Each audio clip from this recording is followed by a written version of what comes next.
Hey, folks. What's up?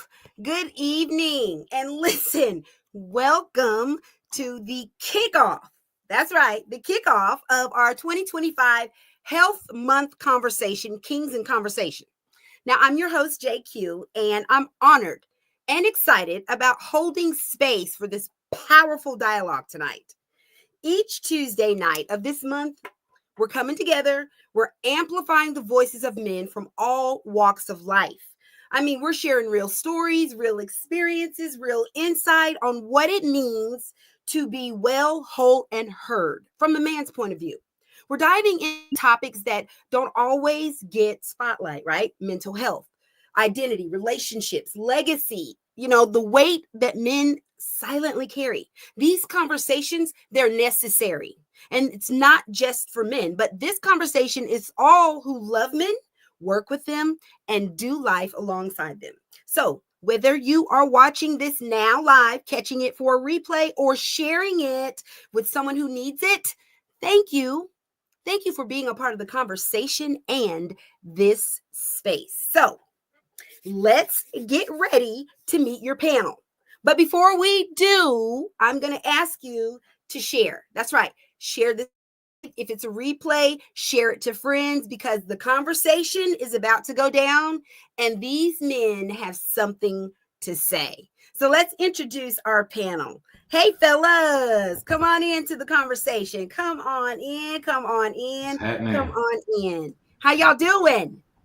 Well, good. Well, good. Okay. Well, I'm going to dive right on in. I'm super excited to have you guys in the conversation, but we need to go ahead and jump right on in. So I'm going to have you guys introduce yourselves. The audience is going to be able to read a little bit about who you are. So for your introduction, just state your name and tell me why it was important or why you wanted to be a part of this men's health panel. What does it mean for you when we talk about Men's Health Month? Hey, we're going to start with you, T-Mill. Go for it. All right. The reason it's important for me to join this conversation is because, like the old saying goes, if it goes without being said, how does it ever get done? So if we don't talk about it, nothing's going to be done about it. So that's why I'm here, ready to parlay, break bread with some brothers, and pour into this conversation. Oh, nice. Thank you for joining the conversation, T-Mill. Broderick, you next, baby. Let's go. What's going on, people? How y'all doing? All right. So one of the main reasons that I wanted to come on board and be a part of this discussion is because there are a lot of brothers that are walking around out there that are fragmented. And I feel that it's necessary for us to have this discussion so that we can learn how to put our brothers back together and make them whole once again, because our community needs it. Our communities need that. So that's primarily the reason that I wanted to be a part of this discussion, because I want to contribute towards making that a reality back in our community once again. Oh, yeah, that's so awesome. I mean, I definitely know that our communities are thriving. I mean, they're starving for information and connection. So thank you so much for joining us, Broderick. T, let's go. Hey, man, I'm so excited to be here and so thankful for this opportunity. Very short, leaders lead. And you can't talk about it and not be about it. So you extended the opportunity for me to come share my story, talk a little about my perspective, join an awesome group of other men. I hate that I'm the fifth handsomest guy in the room, but I'm gonna try to hold my weight, man. You got some serious fellas on here, man. But I'll carry the rear. I know that's right. Thank you so much, T, for being a part of the conversation. Hey, Joe, let's get you in the conversation and let's learn a little bit more about what's going on with you. Yeah, it's an honor to be here, man. I don't have my first letter, my name on my hat though. I'm jealous of that. So I mean, it's so important for me because it's been my life's work. That's all I've done. I'm having a real job, other than like digging ditches and being a bouncer. Fitness has been my life, and I just, from a personal experience as well, I do the physical, take care of the physical because it takes care of the mental and the emotional. It all pours into it. It's a big circle. So it's so important for that part because, I've experienced myself the downsides of it. When you don't take care of yourself, you're going to go down mentally, physically, emotionally. I think so many guys do that and they don't address it. And that's what I love you about this conversation and being a part of it. Thanks for this opportunity. Oh, thank you so much, Joe. We're excited to have you on here. Your expertise and everything that you've experienced, just even the field of play, plays a major role in Men's Health Month. So thank you for your service and your contribution and for being here in this space with us. Thanks. Dexter, my main man. What's up, Dex? I'm doing well, JQue. Doing well. So you asked why I wanted to be a part of this conversation. And Yes. The first response I have is because you asked me to. And if you ask me to do something, more than likely I'll say yes. The other reason I would say it's twofold. Men have inherited particular frameworks for what it means to be a man. Some that divert men towards pathways that are dangerous, that are harmful. Some that amputate core facets of the self. So I'm interested in having conversations which allow men to redeem all facets of the self. And then the second thing is having this conversation in the presence with women so that those who care about their men can hear insight from men as to how men best feel taken care of and address their own mental health concerns. Wow. You know, Dexter, it's funny that you say that because, to be honest with you, Men's Health Month sparred from the conversation with women. Women being concerned about their mate, their significant other, their brother, their father, their uncle, their, pastors. Women sitting in rooms and talking about how can we get our men to go to the doctor? How can we get our men to take their blood pressure seriously? How can we get our men to understand that it's okay to get mental help? You understand what I'm saying? It all sparked with women talking about it and understanding the relevance of awareness of it. And one woman particularly bringing it to the limelight of her husband and him saying, wow, my woman cares enough about me to make this really important to me. I wonder if other men understand how important it is. And so 28 years ago, it officially sparked the Men's Health Month. From there, it went to men helping men, because as much as women have, power, we think we have power over you guys. We don't have as much as Y'all do. we do. But men speaking to other men tend to get you guys to move a little bit faster, tend to help shift your mindset. I mean, and I can understand that, seeing myself coming from someone else, the brother that looks like me, the brother that's going through, someone I can relate to, I can talk to at the bar, or someone I can meet up with that shares that same thing. And so I was honored 5 years ago when I asked to be the broadcast host for this Men's Health Live. And I'm super excited to have you guys on the conversation today. So all the reasons that you're here are all important. They're all very, very important to awareness of the brand, to the relationships that we build around this month, and to getting men the resources and in the spaces and conversations that they need in order to feel important and to be activated. That means execute, not just hear about it, not just talk about it, but to execute moving forward for better health, right? Right. I think the same thing. We're going to kick off. The topic that we're starting with for this first question is, this is a topic that came from those groups of women and all the surveys that we've taken. And it's about navigating isolation, leaderships, the pressure of having it all together. Wow. Right. Like the pressure of having it all together. Who in the room has ever been in a situation where you've been pressured to have it all together? Definitely me. Absolutely. Go for it. So number one, kudos to my wife. All right. So I give her mad credit because she really is my best friend, first and foremost. Okay. But there are still a lot of issues that I personally have faced where, as you mentioned, JQue, that we really can only talk about with other men. Mm-hmm. So, for me, that's why I've always needed my boys just to go and kick it with, chop it up with. That's where that one role that's one role in my life, you know, where if I needed, like you said, I needed that push. I always had that one friend that could always kick me in gear. When things Mm. weren't going right in his marriage, he would come to me and I would be like, no, brother, whatever you're thinking about doing, that's not the way to do it.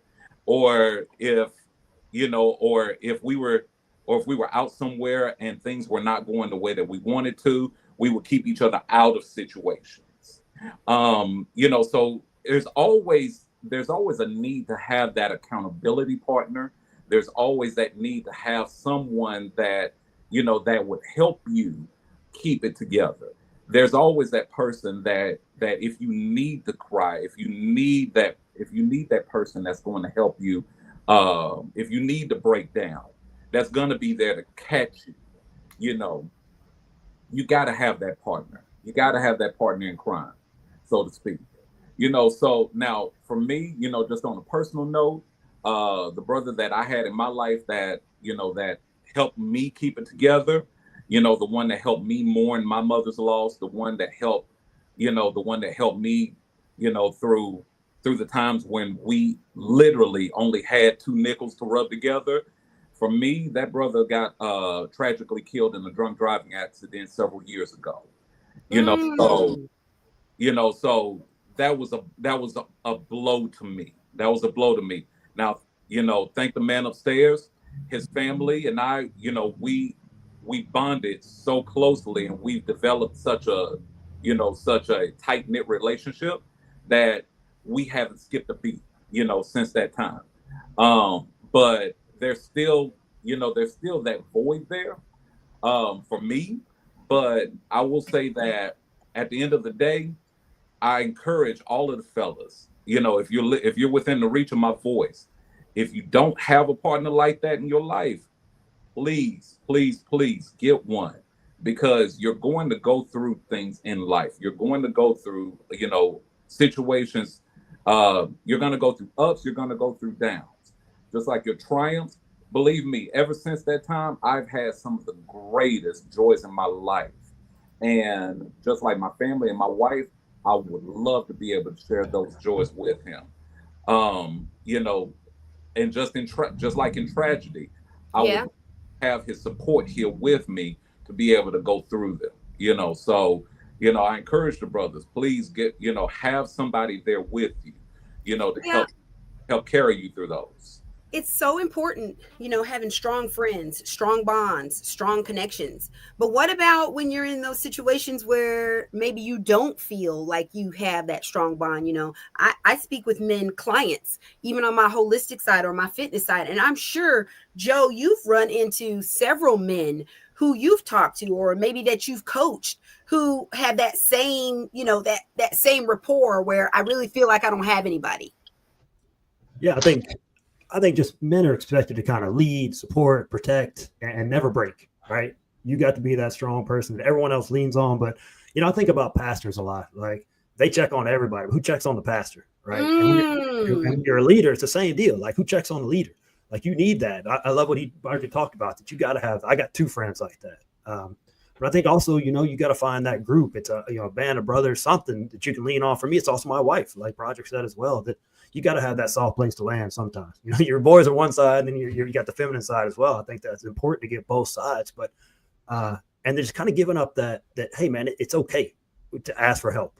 I'm not. Mm-hmm. I still struggle with it to this day. Right? I've been doing this for a long time, but Right. I'm not good at ask for help. I'm not good at accepting help either. Right. So I don't know if you guys struggle with that as well, but that's something I've struggled with, is not only asking, but also receiving help. Yeah. I mean, I know. I mean, and Dexter, he is a living, breathing, like live, walking pastor, reverend, preacher guy that takes care of not only adults, but he's having to deal with young boys and young people too, Dexter. And I know you hear this kind of feedback, especially in this type of situation. Yeah. What I would say is, I would say there's a twofold concern that I have. Again, I think we need to examine what we've inherited. We have built into our social expectations that women get to experience and to express the full range of their emotional selves.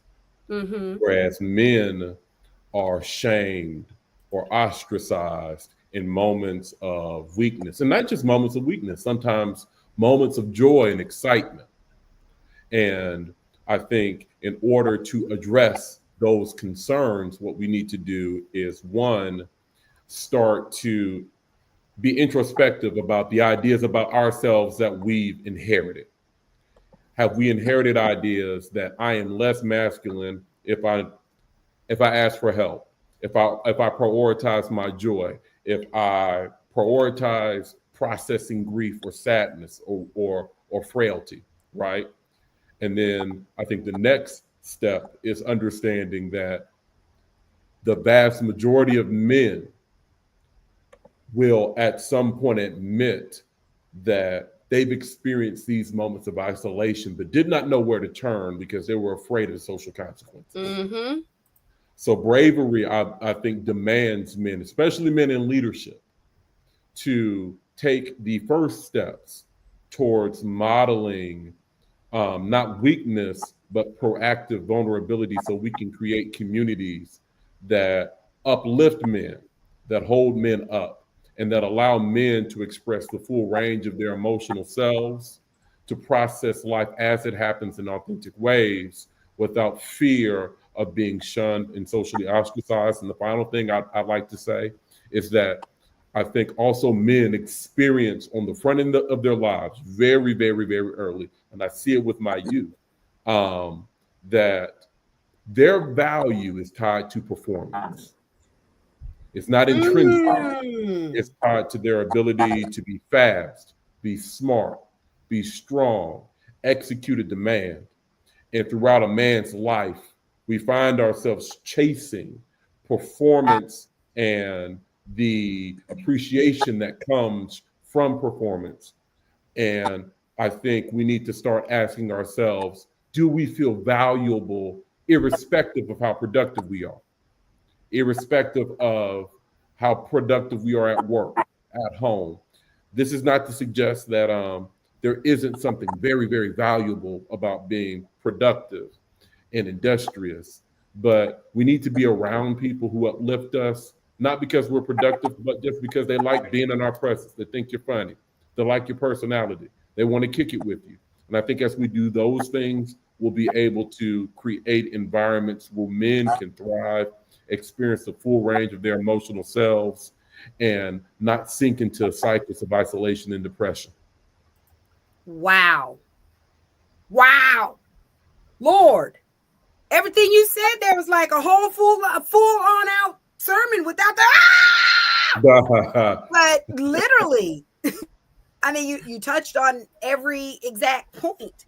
So we know that relationships are important. We understand that it takes strong friends and strong bonds and people in your corner.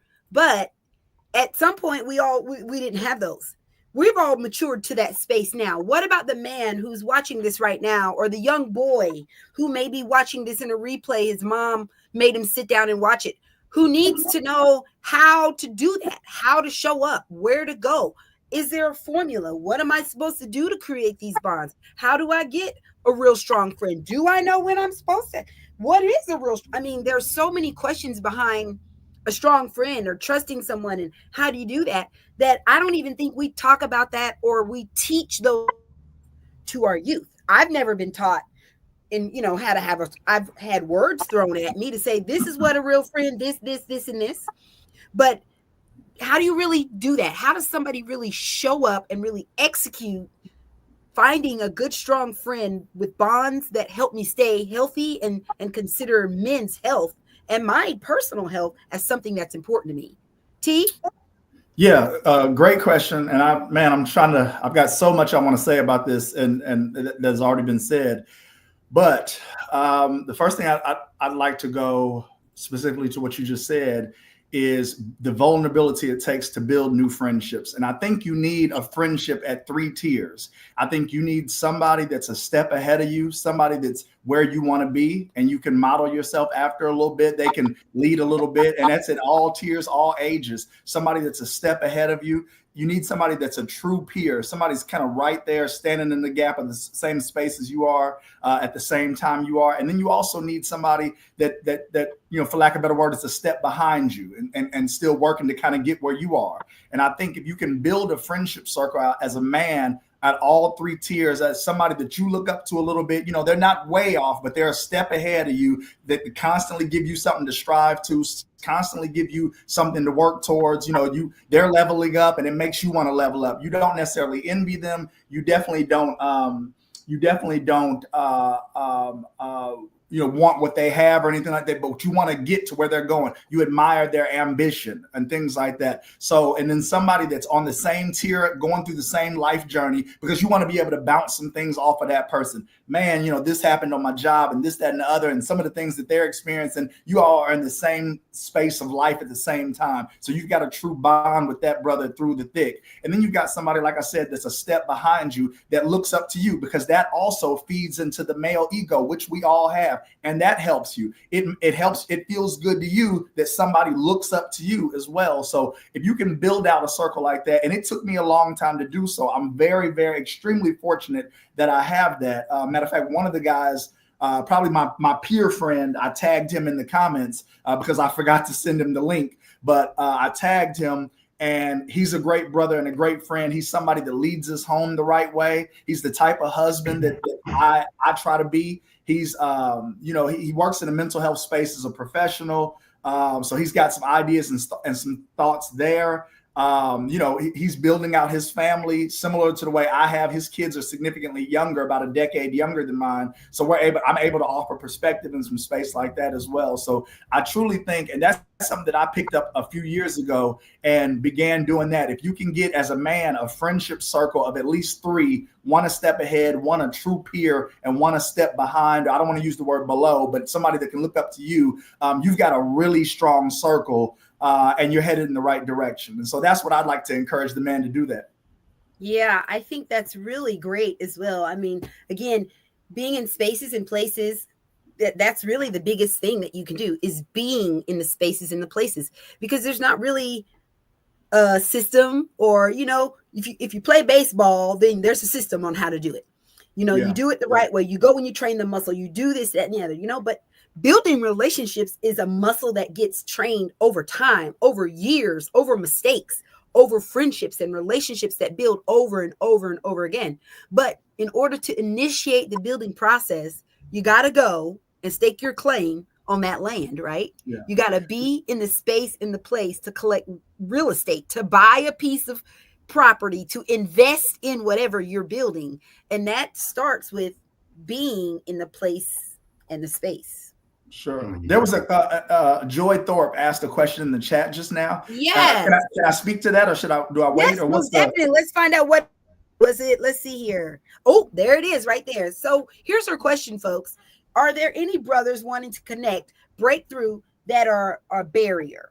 Yeah. Oh, that's a good question. A lot of those men who are a step ahead have egos and only want peers on their level. Okay, so I'll speak to that. It takes a certain level of vulnerability as a man to be able to accomplish this. When I did it, I'll just give you an example. I was able to reach out to a partner of mine that was knocking some things out on the checklist. And I was like, man, that brother, from the outside looking at him, he's got some things going on, and I want to try to get there. I want some of that energy. He's headed in the right direction and accomplishing some things that I want to accomplish. And I reached out to him, and I was able to tell him that, hey man, peer to peer, you're only 5 years older than me, but I look up to you. I look up to how you are and what I see. And I know, social media, Facebook doesn't paint the whole story, but the things I know about you, I look up to you and I admire you for that and how you carry yourself. Also, the times you and I have interacted, the places we've been interacted, I admire that about you. So there's a level of vulnerability. You got to take the masculine ego that we all have. You got to take it off your shoulder just a little bit to be able to tell another grown man, hey man, I'm proud of you. I admire you. I look up to what you're doing and what you've got going on. I may not necessarily be asking you to mentor me, but in a way that is, man, because I look up to you and I'd like to stay in your hip pocket, man, as I'm on this life journey and figuring this thing out. I'd like to be able to call you from time to time and bounce some things off you, get your opinion on some things, and see, because I want to ahead in the direction that it appears you're already there, man. And so just being able to encourage the guys to be vulnerable. It's you're gonna be okay, man. Take that pride down just a little bit. And because if you want to get there, if you truly want to get there, find you somebody that's already there. And wow. And just to piggyback off what T just said, you know, to a lot of the brothers and to some of the sisters that are also listening, those few little words to especially a young brother, I'm proud of you. Yeah. Those few words can really make a drastic change in the perceived toughness or the crust, I should say, or the shield that young brother has around his heart and the ability to be vulnerable. So I do want to encourage many of you that if you, and I will say that, I'll say that to, you know, young men my age, even brothers that are older than me. You know, when I see them achieve something or I see them accomplish something, I'm constantly observing things. And I'll take the time to just say to them, you know what? Hey, I saw what you did there, and I'm proud of you. And it makes a world of difference just for men to know that somebody notices the small things that they do. And I just want to encourage all of you, really take the time to pay attention to what some of these men are doing. For a lot of them, that makes a difference between them going left and going right. Yes, this is so true. I think that again, it is important for us to have these conversations. Somebody out there is watching, definitely or wanted to get in a circle. They're screaming for that information about the men's health outside of just the doctor. You know, understanding that men's health encompasses every aspect of your life. It's mental. And if we think about it, wellness covers 8 different areas. 8 different areas of life is included in what it takes to be well, WELL, rounded, balanced, and in alignment for us to really thrive as men and women on this earth, right? So we're going to move on. Right now, we're going to do a quick segment where it's called Shout Out. And what I want everybody to do, if you're tuning in, even you guys right now in the comments, if you know a brother that is major doing it, when I say major doing it, he is out here putting in the work. He's out here supporting people. I want you to tag a brother right now so that we can shout him out, because that's something else we don't do enough of. We don't give enough flowers right now to the men that are doing it right now. You understand what I'm saying? Not waiting for them to get on TV, not waiting for them to be a celebrity, not waiting for the whole entire world to know them, but the man right next door, the man in the house right next door. Screw that. The man right in my house, I'm not giving enough acclimates to. I'm not saying, hey, I care about you. I see you. You're being accountable. And you know what? You are always showing up for the next man. I appreciate you, brother. So black, white, green, purple, Chinese, Russian, Yugoslavian, whoever you are, if you are of a male gender, I'm shouting you out right now. Doing positive things, thinking about yourself, putting your health first on the line, and living life every day on a positive note, trying. Listen, I'm shouting you out. I'm going to take the moment to shout out Marcus Faces Farrell right now. I have known Marcus, y'all, for a long time, but this dude, Marcus, woo, and I feel like he doesn't get enough acclimates as he deserves. But you know what? What is a deserving acclimate? It's when someone says something about you to someone else. You may not even know about it, right? But as long as he knows that I know that I appreciate you, Marcus, I appreciate you and everything that you're doing out here, giving these flowers to these men while they're alive. You feel me? While they are alive, okay? So while everybody's doing their shout outs, we're moving on to our next discussion topic. And this one is kind of like a sticky, icky topic, right? This one talks about how race and culture have influenced your access to healthcare, to your outcomes, to your trust in our healthcare system, to even understanding what it really means to get healthcare. How has race and culture influenced that for you, Tim? It has definitely influenced it in a way that I had to relearn some things. So, in a way where it's surrounding yourself and finding the people that are serious about their health. Maybe they don't have it all figured out, but you don't have to take the first answer. So, health and healthcare and wellness, finding people that you can trust or that, again, you look up to and that you can learn from, whether they're in healthcare, whether they're in fitness, whether they're in, no matter what field that they're in, if you just look at them like they're always energetic, they're always in a good mood, or they're taking care of themselves, or they work in the health field, knowing that there's answers out there, and it doesn't have to always come from social media because you'll go down the black hole. But what you learned, you just have to find people you can trust and build your own tribe.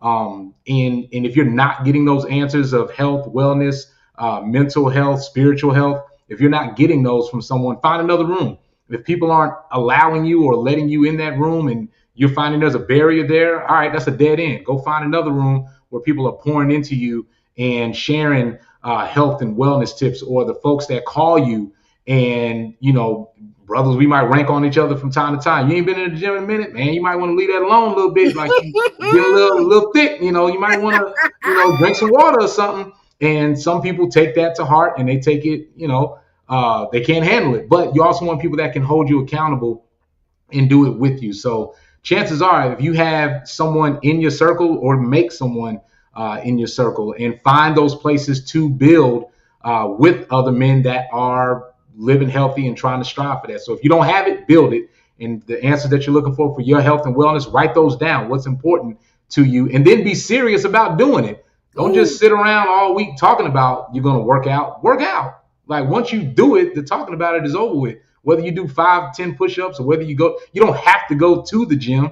Like you just need to work out, go walking or do something. But don't be mad at yourself when you're having heart problems and you're drinking 3 Starbucks a day. We got to be accountable as well, but put in the work one step at a time and know that it's going to come down the road for that journey. So get serious about it, find the answers that work for you and make it happen.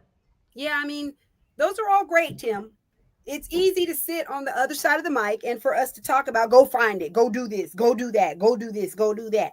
But statistically, the population of men that have inquired or go to the doctor regularly is 4% lower this year than it has been in the last 10 years. And it seems to me that it should have been a little bit higher. We just came out of a major diseased chronic season.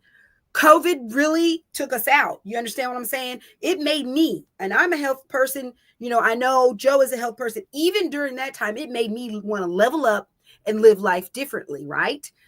But men did not see it that way. And I'm only just talking statistics. 4% of the male population have gone away. It has gone down by 4% for men that visit the hospital, men that will go to their regular health care, men that go and get their prostates checked. There are regular, we're talking about doctoral health things that men need to do on a regular basis that they don't do. Now, my real question, though, is, are we doing them due to the influence of our race, our background, or our access? Are we not doing them based on the fact that we don't have access, we don't have influence, or we are not in our communities in pushing the importance? Dexter, I saw your hand go up. Let's do it, brother. In a former life, I was a policy director. Oh, yes. I want to speak because there's a confluence of reasons for why race and health access are important. One, race and class tend to overlap. So individuals who find themselves not having the types of income levels that will afford them the ability to have a job that, and when I say job, I don't just mean they go and get an hourly wage, but a full-time position that offers them healthcare benefits such that the copay is at a level that they can afford it. Then, as policy shifts at the state and federal level have curbed healthcare access, especially at low income levels, it becomes difficult for specific types of communities to have the level of care that they should have. Also, I'd also indicate that because there are certain interactions that happens in doctors' offices that leave certain individuals seeing the doctors not as a person of care, but a person of harm, that distrust can mount over time. And that's particularly true in Black communities where you know, I have family members who are older. You know, I'm a millennial, and I got aunts and uncles who grew up in Jim Crow. Wow. Who can talk about what it was like to go and visit hospitals where it was very clear that the medical staff didn't want them there. Yes. And that trauma informs how they view medical staff and how they view health advice. And that trauma sometimes informs how we raise children, and it gets passed right on along. So what I would suggest is the first thing is we have to acknowledge that there is a history of barriers that inhibit access. So, second, that history of barriers also informs a way of relating to healthcare systems that is different from folks who've not inherited that trauma. Some of that is racial. Some of that I would say is class, because if you grew up in rural Alabama, like I'm Black, but I live in Huntsville and I have an adequate healthcare system here, right? But if you grew up in Dothan, right, your healthcare options are not the same as mine, right? So I think if we are really interested in creating healthcare access, we need to think about how can we level the playing field so that we can get the most people can get the most affordable care. The second thing is, how do we speak sympathetically to communities who've inherited mistrust because of harm done to the generations that preceded them, and in many cases, harm done in some of their own doctor visits. Wow. Wow. Man, you said a mouthful, but you know what? You definitely answered the question. And I totally respect that. You're right. I really think it stems from the environment of what we were grown up in. I think it really stems all from that. And pushing past those environments means, like Tim said, still going out and figuring it out, finding out what is wrong, finding out what I need to do, tuning into conversations like this, connecting and building strong friends and relationships. All of those things definitely play into our health. Joe, what about you? I mean, I hate to say it, but you're the white guy in the room. And if race or culture had impacted you, I would love to hear about it, because most of the time, people on that side of the track or that side of the race, what we know, let me put it that way, what we know is your struggle is not nearly as rough as what African Americans or minority races go through when it comes to healthcare, especially in America. Well, I don't know. According to TikTok, I found out I was Black about 3 weeks ago. Gingers are Black. I'm with y'all, man. I'm sick of it. I'm sick of it. I just realized in this moment that you were white. So yeah, man, that great camera, huh? Man, see, we're breaking down barriers right here. So really speak to that. I mean, I grew up not really wanting to go to the doctor. I'm still like that. I don't like going to the doctor. I think because I grew up in a sports background where, hey man, my coaches were old school, like water makes you weak old. Like, like rub some dirt on it. I'm sure anyone of my age, you break your arm, rub some dirt on it, you'll be all right. So kind of grew up in that background, that mentality that, hey man, you just go on with your life. You don't get it fixed, just keep working. If you're sick, you go to work. If you're hurt, you go to work. You know, you keep working, you keep doing these things, you take care of your family, Don't worry about the doctor. If you go there, he's going to give you a bunch of pills and stuff, all that. So I've kind of had to overcome that mentality. And hey, man, I'm pushing 50. I need to start doing that. I got, went and got my colonoscopy last year. That's a huge step for me. Is going to getting that colonoscopy, which, hey, man, Yes. not much fun. I'm not gonna, but it was easy, right? It wasn't the funnest thing in the world, but you got to do these things, right? Because That's facts. how many times y'all all have friends that healthy, looking good, feeling good, and they just dropped it. Something happened, right? They didn't catch something that was preventable, something they could have prevented, but they didn't go to the doctor, didn't do the checkup, didn't go to those baseline measures when they could tell something was going wrong. We've all known people like that, right? Heart problem, kidney problem, something like that. You got to take care of you. You got to get those checks, whether you like it or not. Me, I've always thought, guy, well, I eat right, I'm healthy, I exercise all the time. It doesn't matter, right? Death is undefeated, man. We got to get care of ourselves and give yourself that fighting chance as much as you can. Yeah, that is true. I totally think that, again, it takes community, and we talk about it because we are on the overcomer side of it.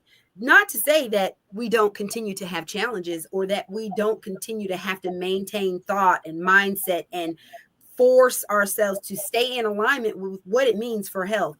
I think the first thing, though, that each person, male, female, man, woman, boy, child, we all have to define what that health means to us, because it's such a broad spectrum, especially now in 2025. Health means a lot. It also, based on social media or what we hear, what we see, requires a lot. Apparently, it requires insurance. It requires a doctor. It requires money. It requires you to go regularly. I got to take off my job. Am I going to be seen for this? And even the level of health that you're getting. For me, my biggest thing last year is, God, dog, why do I have to go to my doctor, get a referral to another doctor, to get a referral to another freaking doctor? What happened to the family doctor who could tell you everything was wrong with you until you needed to go to a specialist? Now you're just get a general doctor just to get a referral to go to another doctor. So even working the system has become so much more complicated. I totally understand why people are like, screw it. Google my symptoms and let's try all the treatments. One of them may work, right? One of them may work. So with that being said, and we understand the social pressures, we understand, the cultural and the race differences. We understand how hard it is for us to navigate isolation, building these relationships, understanding that even being out front, having it all together, being a leader can sometimes be very taxing and very, very, tiresome. So with all that and the pressures and having to do identity and decisions and your overall health, what is something that each of you personally, how do you personally release and manage your expectations of health? How do you personally release and manage your own expectations of your own health? I need to know who's going first on that one. Mental health or physical health? Whoa, what up? No. Mental health. You're first, Rod. Right. So well, I was asking specifically, are you asking related to the mental health or the physical health? How do we manage which one? Okay. How do you manage any of it? I said personally, how do you manage or release any of those expectations when it comes to your health? Period. How do you manage it? Well, I'll speak from the mental aspect, because physical health, I've got a long way to go. I'm the classic Black man that never likes to go to the doctor. I'm that. Okay. And Joe, you just spoke about colonoscopy. I may even reach out to you offline, man, because my wife is on my head about it. I'm 43, and she said I was supposed to take care of it 3 years ago, and things of that nature. So I may even reach out to you, brother, just to talk about the experience. But specifically the mental aspect of it, how I manage, I try to stay in tune with myself by this. I picked up something a few years ago. Every single morning when I'm staring in the mirror, the person you see in the mirror when you in the morning brushing your teeth, how is he? Is okay, when you're your most authentic self, before your day has gotten started, before life has gotten in the way, how are you? Are you okay with the man that you see in the mirror every morning? And if you're not, have an honest conversation with that man you see, because that person, I'm talking about while your breath is still hot, that is one of your most authentic selves. You know what I'm saying? That's you in the raw, before you've allowed anything to complicate the day. And be able to check on yourself and have those type of real conversations with the person you see in the mirror. And when I say see, I mean look yourself in the mirror. It sounds ridiculous, but when I tell you that is one of the most major methods of mental health, check in on myself, is talking to myself every single morning when I'm in the mirror brushing my teeth, to be able to coach myself through this life, through this journey, through what I have going on that day, to be able to get organized in my day, my thoughts, my feelings align between my marriage, my kids, all work, all of the things that can complicate your day. Is I start off my morning with talking to myself and coaching myself, building myself up.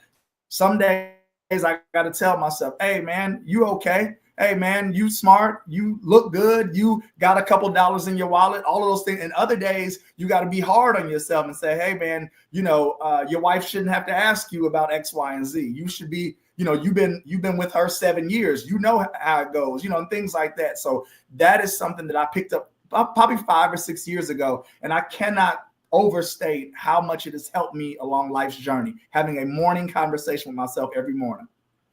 Ooh, that's good, because, starting your day with a ritual and a daily routine is absolutely 100% one of the steps that they guide you through on building a healthy and a well routine for a lifestyle, is having a morning ritual.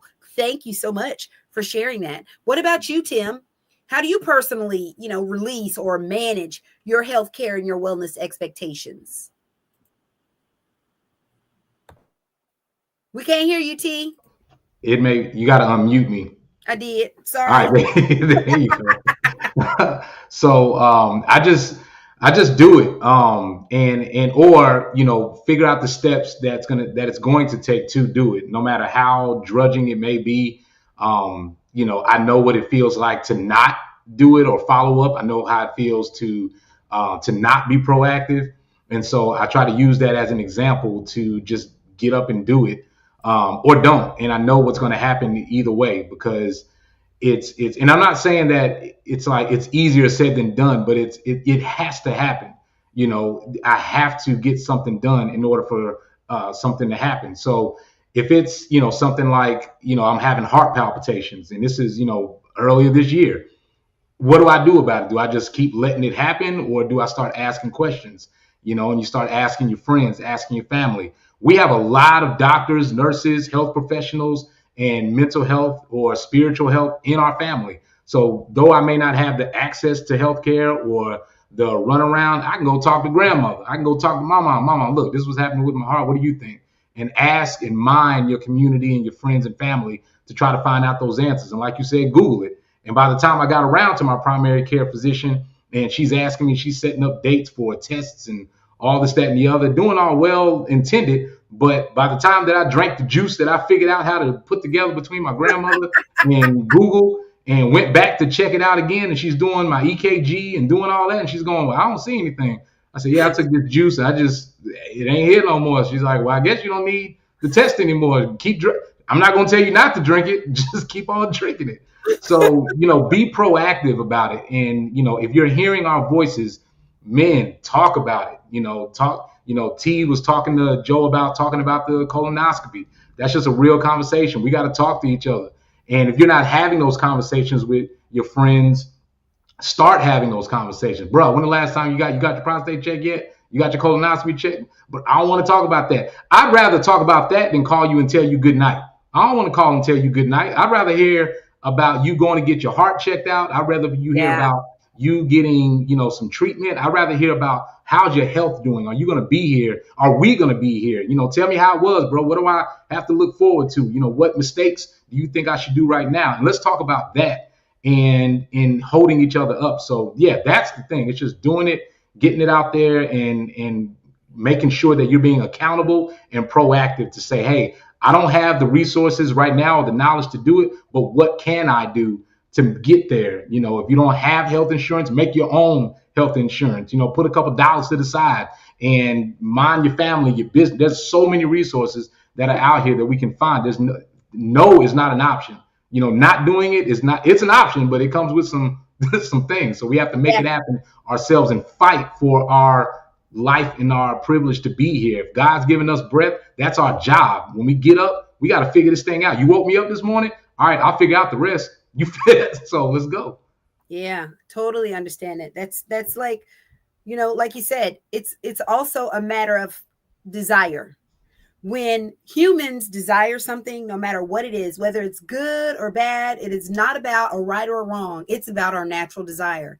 And when we want something, let me tell you, it's on and popping. We're going to figure it out. We're going to figure it out. Our mindsets are going to be moving forward in manifestation, even if we don't even practice or believe or any of that in manifestation, because vibrational energy is put out.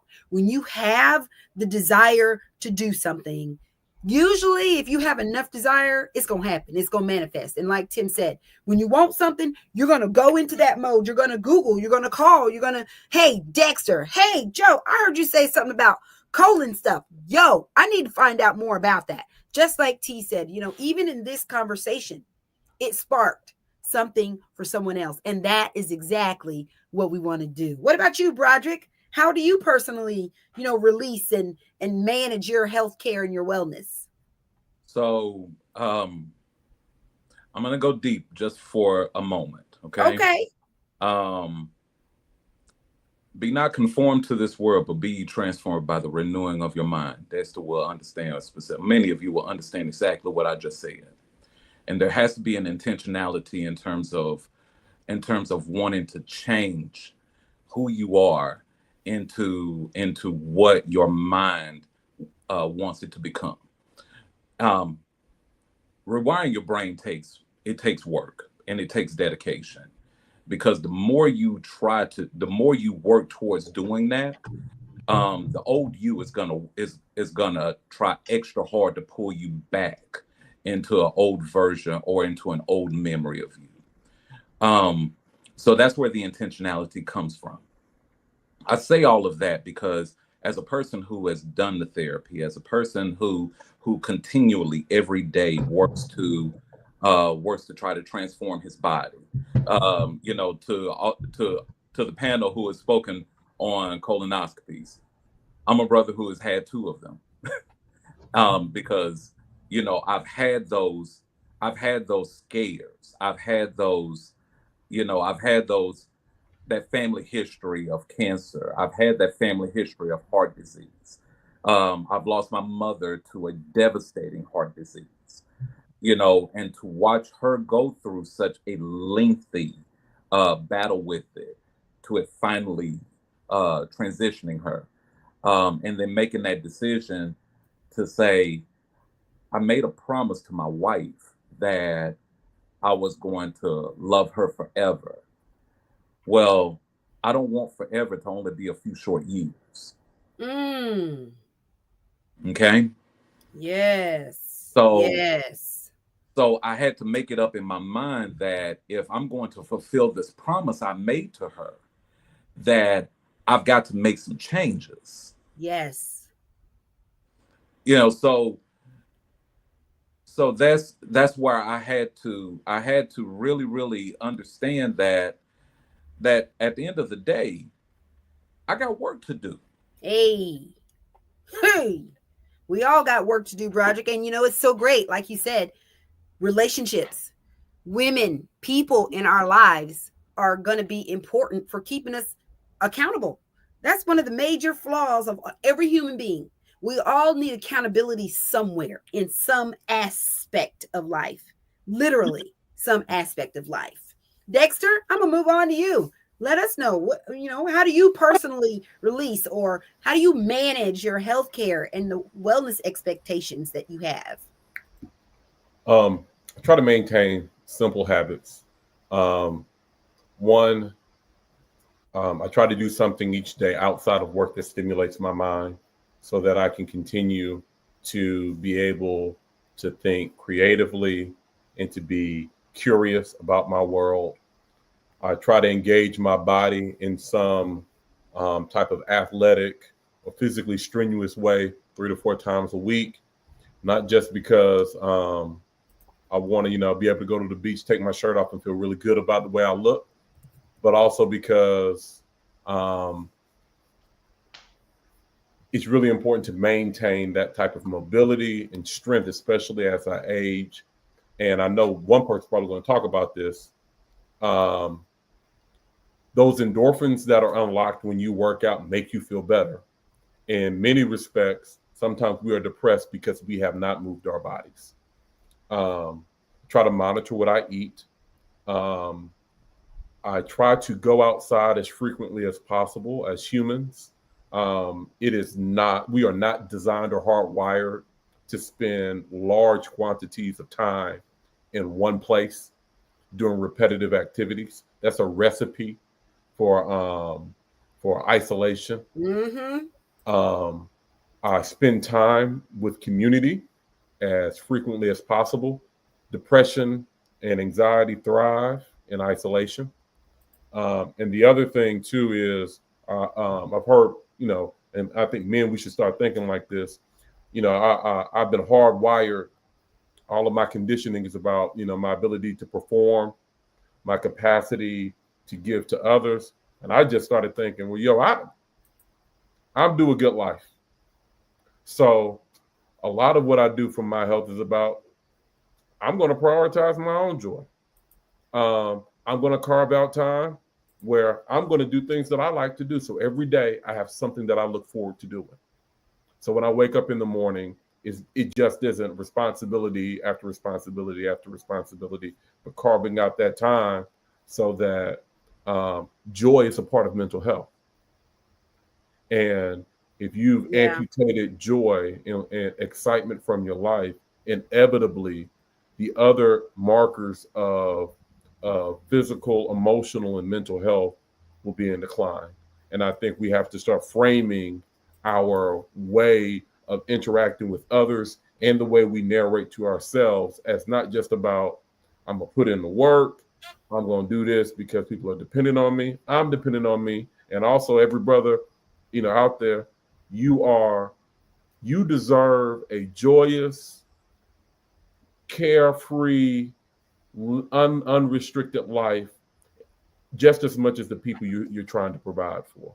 You should provide that for yourself. Thank you so much, Dexter. Everything that you said was right on point. It starts with you. Like you said, it starts with you and the desire, and you want to. Y'all, we're going to get to Joe and let him give it, but T Large has to go. He put in his time. It's time to get out of here. He has the next thing to do. So I'm going to allow him to close out, give his information, and, do a closing statement. And then we're going to release him and get back to you, Joe, because I still want you to answer that question, okay? T, thank you so much for joining us on this broadcast. I really appreciate you for your time. What would you like to leave the audience with today? Just want to, first say thank you to you for extending the invitation. Phenomenal panel, great guys. Look forward to connecting with everybody in the future. A couple guys were already familiar faces, but just hearing all the men speak, love their perspectives. To those that are listening, to the ladies that are listening, thank you for tuning in. Thank you for being supportive. Tuning in means that there's a guy in your life. He could be your guy, your husband. He could be your boyfriend, whatever. He could be your dad, your uncle, whomever. But you've got a man that you love and care about. And so thank you for being here. And then to the men here, thank you for tuning in. Thank you for listening. Hopefully you heard something that inspires you to keep pushing, keep driving, keep moving forward. I'm not going to speak for the other men in the room, but feel free to reach out to me as a resource. I'm growing as a leader here in my city and wanting to be a person of impact and make impact. And so you can only do that when given the opportunity. So feel free to tap in with me and let's have some conversations and things like that. And then I just want to encourage you to keep running your race, and it truly is your race, man. Don't compare yourself to anybody. Don't get lost in what the world tells you to be. Run your race the best way you can. Get up every single day and give it a try. and just keep trying, man. And I promise you some good things. The ball's going to bounce on your side of the field here soon, man. So just want to encourage everybody positively to keep running your race. Travis, thank you so much. And listen, All right, y'all, thanks. in the comments, all of his information will be in the comments. We'll see you next time, darling. All right. So, Joe, let's do it. We're going to get back to the story and closing. And you know, what we were talking about was currently, how are you personally releasing or managing your healthcare concerns and your wellness journey? How is that happening for you exactly? Man, somebody needs to go and drop Dexter's mic for him because he told us all. I know, right? That was great, man. He's like, super eloquent right there. That's a tough act to follow, but man, similar stuff. It's every day I'm gonna move my body. We are meant to move as humans. We are, and he talked about it. When you are not moving your body, when you're not taking care of your body, it's going to start affecting your mental and emotional state 100%. That's my background. I got to the point I was depressed, on probation, suicidal, and I wasn't eating right. I wasn't exercising. I was drinking, all these things. And just, I talk about now, it's not going to fix your mental health, but you're going to give yourself a fighting chance. That's what I talk about myself right now. It's not going to cure 100% everything, but give yourself the best chance possible. Are you sleeping? Are you eating right? Are you exercising, moving your body? Are you in those relationships? Are you doing those things? Are you doing the best you can? That's what you're doing. That's what I do every day. I'm going to get up and move my body. I'm going to drink water. I'm going to sleep. I'm going to take a nap because I'm old and I get up at 4 o'clock in the morning. So I'm going to do that every day. I'm going to try and get 7 hours of sleep. And the main thing is when I start feeling my lowest, what I've learned is I'm going to go help somebody else. Because you get out of your feelings for a minute and go help somebody else. I guarantee you, at least for that little time, you will not be worried about your problems, and you're going to be helping somebody. You're going to help both people. You're going to help you and the person you're reaching out to. So, I mean, that's just something I've picked up over the years. That it's in my business. When I get stuck in my business, I'm going to go help some other business owner, help them out. Oh, lo and behold, it's going to come back around on me. But it's all tied in together. Your physical, your mental, your emotional, your spiritual. It's all tied in together. So you got to take one kind of wheel falls off, you're going to start dragging on one side. So you got to kind of fix it. For me, all of it starts with that physical part. When I'm moving my body and taking it, kind of everything else kind of fills in the holes from the rest of it from right there. Yeah, I feel you on that, Joe, because again, those are going to be our steps. The steps, again, we've got to be accountable. We've got to build these relationships, and we have to move forward and execute ourselves, right? All of those things.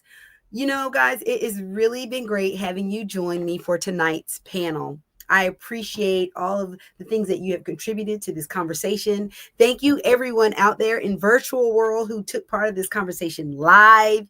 If you are watching it on repeat or replay, please tag a friend and share, and join us next Tuesday, every Tuesday in June, for another Men's Health Live with your girl, JQue. We'll be talking about new topics, new discussions, bringing in a whole new entire panel. But before we leave tonight, I want to say thank you. Thank you, Tim. Thank you, Broderick. Thank you, Dexter. Thank you, Joe. And thank you, T, for joining me tonight. I asked, you guys listened, you tuned in, and you brought that fire tonight. Honey, the fire. I want y'all to get off of this live when you get a chance and go check out all the comments from this live. And if you see a comment that maybe was directed to you, please answer. Our audience is eager to get this information, and then share, right? Continue to live the life, the example, and keep moving forward. No matter what you may be struggling with, someone here tonight saw your story and you helped them overcome. Okay. Thanks so much, guys. And that's it. We out of here for tonight. Thank you. Toodles, and I'll see y'all next Tuesday. Have a great night. Thank y'all, fellas.